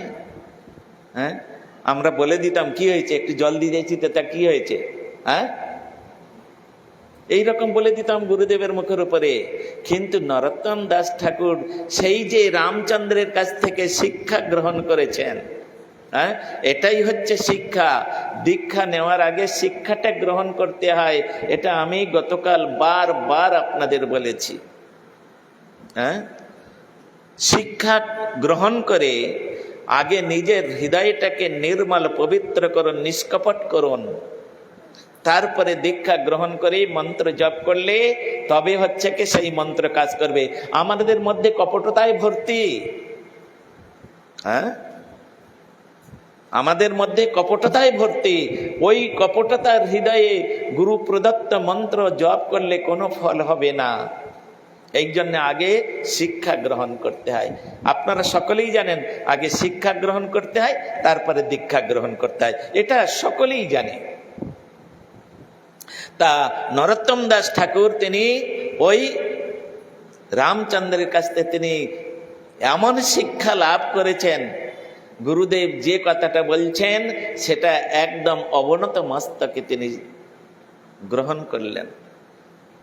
সত্যি তো, গুরুদেবের বাক্য আমি পালন করতে পারলাম না, গুরু বাক্য লঙ্ঘন হয়ে গেছে, আমার বৃন্দাবনে থাকার অধিকার নাই, আমার বৃন্দাবনে সত্যি ভজনের অধিকার নাই। এই বলে গুরুদেবের চরণে আরেকটা প্রণাম করলেন। প্রণাম করে কিছু না বলে সোজা চলে গেলেন। ওই দুপুর বেলায় তিনি রাধাকুণ্ডের তীর থেকে চলে গেলেন সোজা একদম যমুনার তীরে। আর যমুনার তীরে রোদে একদম এত গরম হয়ে গেছে বালিগুলো, তার উপরে পা দিলে সঙ্গে সঙ্গে ফসকা পড়বে।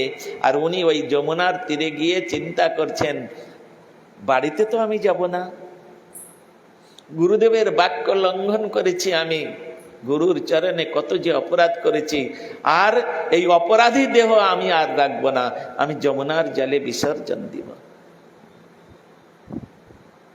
তার আগে তিনি ওই যমুনার তীরে বালির উপরে শুয়ে পড়ে গড়াগড়ি খাচ্ছে, আর অনাহারে অনিদ্রায় তিনি এইরকম গড়াগড়ি খাচ্ছেন, হা গুরুদেব, এই বলে কান্নাকাটি করছেন, হা রাধে, হা কৃষ্ণা, এইরকম ভাবে হাই হুতাশ করছে। আমি একই করলাম, গুরুদেব আমাকে কত করে বলেছিলেন, আমি গুরু বাক্য রাখতে পারলাম না। কান্নাকাটি করছেন। একদিন গেল, দুদিন গেল, 3 দিন গেল, 4 দিন গেল, 5 দিন গেল, 6 দিন চলে গেছে।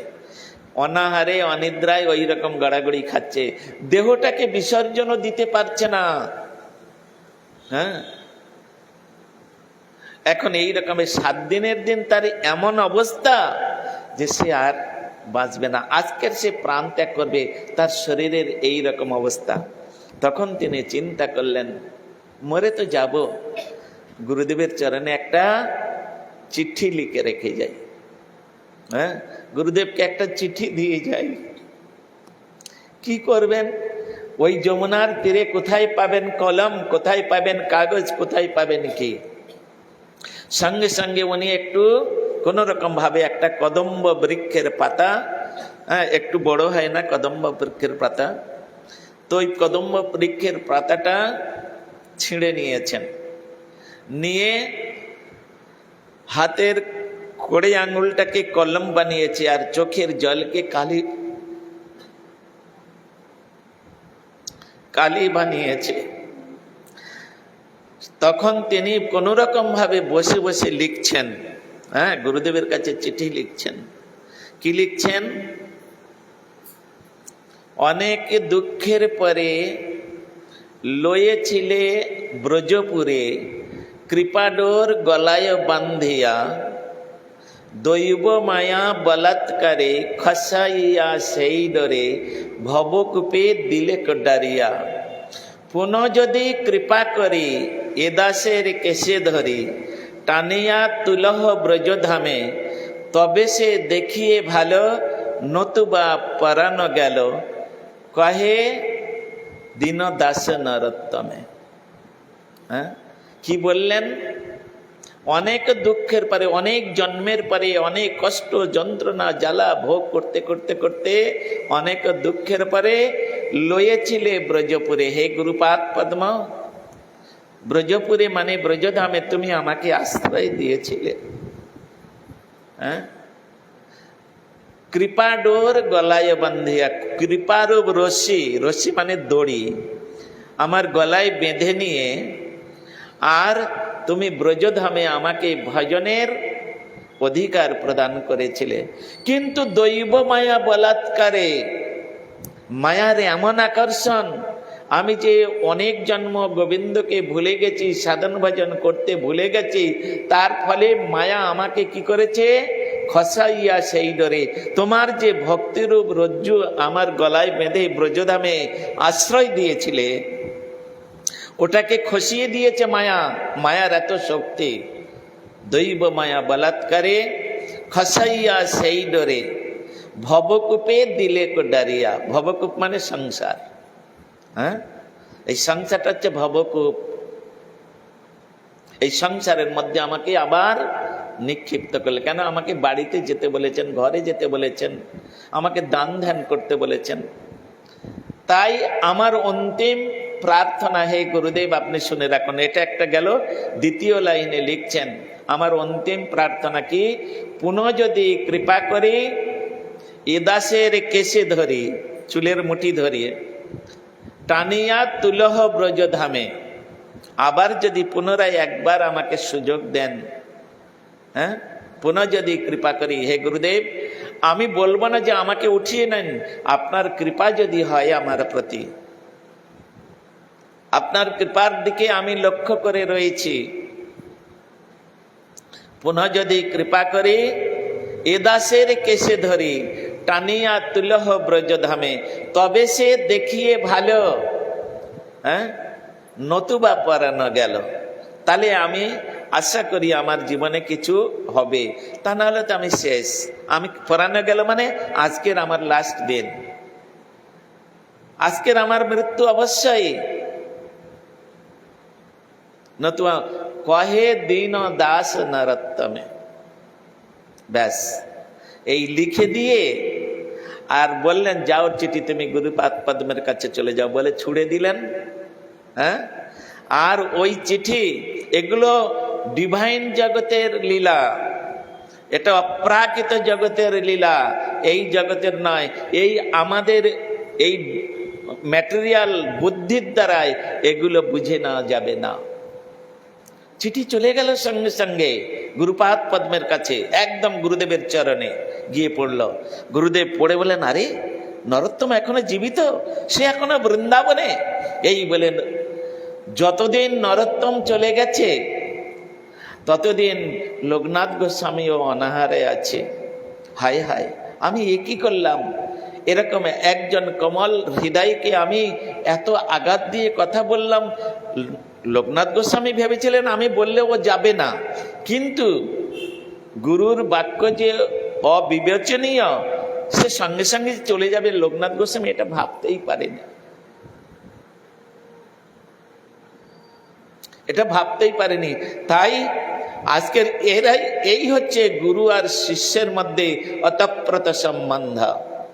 হ্যাঁ, শিষ্য চলে গেছে, 7 দিন হয়ে গেছে, 7 দিন লোকনাথ গোস্বামী উপবাসে আছে না।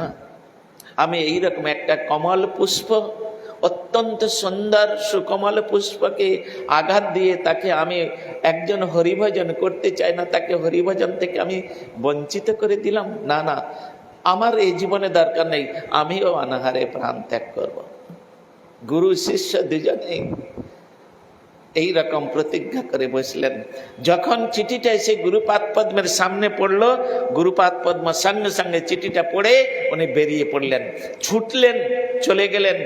ওই তার নিজের অপ্রাকৃত দৃষ্টি শক্তির দ্বারা, হ্যাঁ, দিব্য জ্ঞানের দ্বারাই তিনি বুঝলেন আজ পর্যন্ত নরোত্তম জীবিত এবং তিনি গঙ্গার তীরে, যমুনার তীরে মৃতপ্রায় হয়ে রয়েছে। এই বলে উনি কুটির থেকে বেরিয়ে সোজা ছুটতে লাগলেন, চিৎকার করতে করতে যাচ্ছে, নরোত্তম নরোত্তম তুমি কোথায়, নরোত্তম তুমি কোথায়? এই বলে যমুনার কিনারের দিকে ছুটে যাচ্ছেন। ছুটতে যেতে যখন বেশ দূরত্ব, অনেকটা বনের মধ্যে ফাঁকা জায়গায় আওয়াজ করলে যত দূর না যায়, কোনো জঙ্গলের মধ্যে বনের মধ্যে যদি একটা আওয়াজ করেন, ওটা ভাসতে ভাসতে ভাসতে ভাসতে অনেক দূরে চলে যায়। হ্যাঁ, আর এইখানে ওই লোকনাথ গোস্বামীর আওয়াজ যখন ওই নরোত্তমের কানে গিয়ে পৌঁছেছে, হ্যাঁ, গুরুদেবের অমৃতময় বাণী, গুরুদেবের মৃত সঞ্জীবনী বাণী। হ্যাঁ, আমাদের মতো গুরু নয়, অর্থের চাহিদা, নানা প্রকার পার্থিব বস্তুর চাহিদা, হ্যাঁ, এরা সদ্গুরুর যোগ্য নয়। সদ্গুরুর যোগ্য নয়। লোকনাথ গোস্বামী হচ্ছেন, তিনি হচ্ছেন জগৎগুরু, তিনি জগৎগুরু। সুতরাং তিনি যে বাক্যের দ্বারায় তার কণ্ঠে থেকে যে স্বরটা বেরোচ্ছে ওটা হচ্ছে অপ্রাকৃত দিব্য সাউন্ড, ডিভাইন সাউন্ড ওটা। আর ওই ডিভাইন সাউন্ডটা ভাসতে ভাসতে ভাসতে ভাসতে গিয়ে যখন নরোত্তমের কানের ভিতরে দিয়া মরমে পশিল গো, একদম অন্তরে প্রবেশ করে গিয়েছে, তখন ওই গুরুদেবের বীর্যবতী যে শব্দ, হ্যাঁ, তার মধ্যে অপ্রাকৃত শক্তি লুকিয়ে আছে। তার মধ্যে ওটা হচ্ছে মৃত সঞ্জীবনী বাক্য। ব্যাস, ওটা যখন কানের মধ্যে দিয়ে গিয়ে হৃদয়ে প্রবেশ করেছে, তখন হৃদয়টা ধীরে ধীরে আনন্দে উদ্বেলিত হচ্ছে, গুরুদেব আমাকে ডাকছেন। হ্যাঁ, উনি তখন যেন ওই গুরুদেবের বাক্যটা যখন তার হৃদয়ের মধ্যে প্রবেশ করে গেছে, আর সেই সময় তার শরীরে যত প্রকার ক্লান্তি, এত দিনের দুর্বলতা, তিনি যে খেয়েছেন কি না খেয়েছেন, তৃষ্ণিত, ওসব যেন কিছু মনে হচ্ছে না। তার যেন শরীরের মধ্যে অনন্ত দিব্য শক্তির দ্বারায় তিনি উঠে পড়লেন। আর উঠে পড়ে ওই গুরুদেবের যে ডাকছে নরোত্তম নরোত্তম, দুধ দে, কে কোথায় আছে জানে না তো, জঙ্গল তো। তখন ওই গুরুদেবের আওয়াজ শ্রবণ করে তখন উনিও ডাকছে, গুরুদেব গুরুদেব আমি এখানে, গুরুদেব আপনি আসুন। এই বলে ও দিক থেকে ছুটে আসছে নরোত্তম, গুরুদেব আমাকে ডাকছেন, তার মানে আমার সমস্ত অপরাধ ক্ষমা করে দিয়েছে। এই বলে তিনি ছুটে আসছেন, আর এদিক থেকে নরোত্তম নরোত্তম করে লোকনাথ গোস্বামী ছুটে যাচ্ছেন। জঙ্গলের মধ্যে এক জায়গায় গিয়ে দুজনের দেখা হলো, দুজনে দুজনকে জড়িয়ে ধরলেন। এমন ভাবে তারা পরস্পরে জড়িয়ে ধরে রোদন করছেন, সেই চোখের জলে দুজনে স্নান করে নিলেন। হ্যাঁ, চলো নরোত্তম, তুমি প্রকৃত বৃন্দাবনের ভজনের যোগ্য, আজকের তোমাকে আমি বৃন্দাবনের ভজনের পূর্ণ ভজনের অধিকার দিলাম।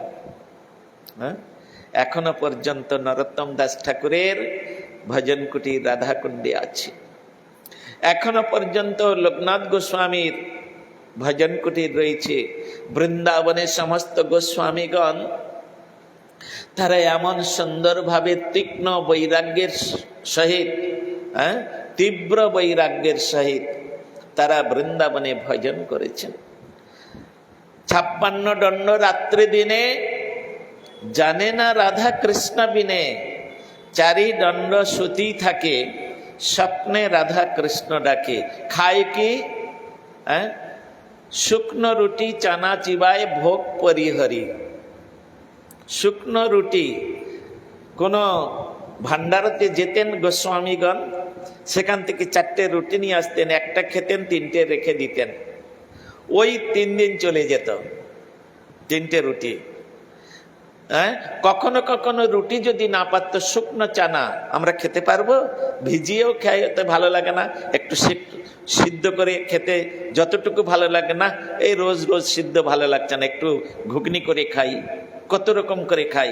আর গোস্বামীগণ তারা ওই শুকনো চানা ওই চিবিয়ে খেয়ে, আর এক এক বৃক্ষতলে এক এক বৃক্ষতলে এক এক রাত্রি শয়ন। একটা গাছের নিচে 2 দিন শয়ন করতো না, কেন? সম্বন্ধ সহিত আসক্তি রহিত বিষয় সমূহ সকলি মাধব, কামিনীর কাম নাহে তব ধাম, তাহার মালিক কেবল যাদব। ভক্তি সিদ্ধান্ত সরস্বতী ঠাকুর প্রভুপাদ তিনি তার লেখনের মধ্যে এটা লিখেছেন, দুষ্ট মন তুমি কিসের বৈষ্ণব। তা এই হচ্ছে বৃন্দাবনে গোস্বামীগণ এইরকম ভজন করেছেন। সাধক সাধিকাদের জীবনে এটাই হচ্ছে আদর্শ। তাহারা যদি এই গোস্বামীগণের আদর্শকে স্মরণ করে, স্মৃতি পটে তাহাদেরকে আশ্রয় করে যদি তারা ভজন করতে পারেন তাদের আনুগত্যে, এই জন্যে আমাদের সম্প্রদায়ের নাম হচ্ছে রূপানুগ। রূপ গোস্বামীর অনুগ, আনুগত্যে ভজন। কোথায় রূপ গোস্বামীর আনুগত্য আমরা ভজন করি? হ্যাঁ, সুতরাং আমাদের ভজনে উন্নতি হয় না কেন? আমরা বৈরাগ্য অবলম্বন করতে পারি না। ভোগের দ্বারাই সর্বদাই আমরা একদম লিপ্ত হয়ে আছি। ভোগের দ্বারাই ত্যাগ আমাদের মধ্যে নাই। বাড়ি ছেড়ে এলে হয়ে গেল, হ্যাঁ, লাল কাপড় পরলে হয়ে গেল, সব কিছু ত্যাগ? অত সস্তা নাই। মনের দ্বারাই ভোগ, মনের দ্বারাই সব কিছু ইন্দ্রিয় চরিতার্থ, এটা তো ভোগ, এটা তো ত্যাগ নয়। হ্যাঁ, বৈষ্ণব বন্দনার মধ্যে এই নরোত্তম দাস ঠাকুর লিখছেন, অন্তর বাহিরে সম ব্যবহার, অমানি মানদ হব, ভজিতে ভজিতে সময় আসিলে এ দেহ ছাড়িয়া দিব। অন্তর বাহিরে সম ব্যবহার, আমরা অন্তরে একরকম, বাইরে একরকম। সুতরাং আমাদের ভজনে উন্নতি কি করে হবে বলুন? হ্যাঁ, আমরা অন্তরে একরকম, এইখানে একরকম, গেটের বাইরে গেলে একরকম। বেশি দূর নয়, এখানে বসে আছি নাট্য মন্দিরে একরকম, গেটের বাইরে গেলে আর একরকম। আর তিনি কি বলছেন? অন্তরে বাহিরে সম ব্যবহার, অমানি মানদ হব। আমি যদি এক্ষুনি একটু কাউকে কিছু বলি, সান্ত্বনাকে বলি সান্ত্বনা ভালো নয়, বাজে একদম, তো ও শ্রৌতি মহারাজ এইরকম, ও কত ভালো, হ্যাঁ, এই ওর কাছে আর যাবে না কেউ, তাই না? তো সুতরাং আমরা তো সবসময় তেলে বেগুনে হয়ে আছি। তেলের মধ্যে বেগুন ছেড়ে দিলে গরম তেলে কি হয় গো, ফুর করে চারিদিকে ঘুরতে থাকে। তা আমরা তো ওই রকম তেলে বেগুনে হয়ে আছি, সহিষ্ণুতা নেই। দেখুন নরোত্তম দাস ঠাকুর তার জীবনে, নিজের জীবনে আচরণ করে কিরকম শিক্ষাটা দিলেন। লোকনাথ গোস্বামী তিনি চলে যেতে বললেন, আর সঙ্গে সঙ্গে তিনি মনে করেছেন গুরুদেব মন থেকে বলুক আর বাইরের দৃষ্টিতে বলুক, তিনি আমাকে চলে যেতে বলেছেন, এটাই হচ্ছে আমার গুরু বাক্য পালন করার। কারণ আমি তো গুরু বাক্য, এর আগে গুরুদেব আমাকে বাক্য দিয়েছিলেন, হ্যাঁ, তুমি কারোর সঙ্গে কথা বলবে না, ওইটা তো আমি পালন করতে পারি নাই। তাই এখন রামচন্দ্রের কৃপায়, অর্থাৎ আমার শিক্ষা গুরুদেবের কৃপায়, আর যেন ওই রকম ভুল আমি না করি, ওরকম ভুল যেন না হয় আমার। হ্যাঁ, গুরু বৈষ্ণবের পদতলে তাদের আনুগত্যে শাসনের মধ্যে থাকতে পারলে আমার ভজনে উন্নতি হবে। এতদ ব্যতীত উন্নতির কোনো আশা নেই। আজকের এই পর্যন্ত। বাঞ্ছা কল্পতরুভ্যশ্চ কৃপা সিন্ধুভ্যৈব চ পতিতানাং পাবনেভ্যো বৈষ্ণবেভ্যো নমো নমঃ। এইখানে রহিল গ্রন্থ অমৃত লহরে, প্রেমানন্দে বাহু তুলে বলো না হরি হরি। নিতাই গৌর প্রেমানন্দে হরে হরি বল। জয় রাধা মাধব, জয় কুঞ্জ বিহারী,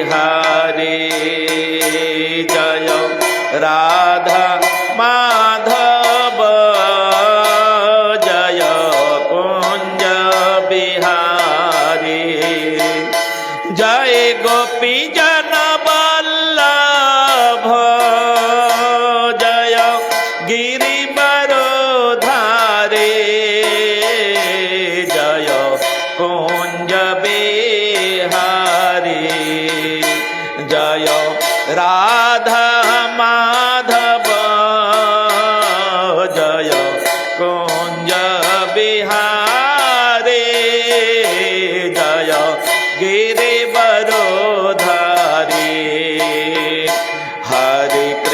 কৃষ্ণ হরে কৃষ্ণ কৃষ্ণ কৃষ্ণ হরে হরে হরে রাম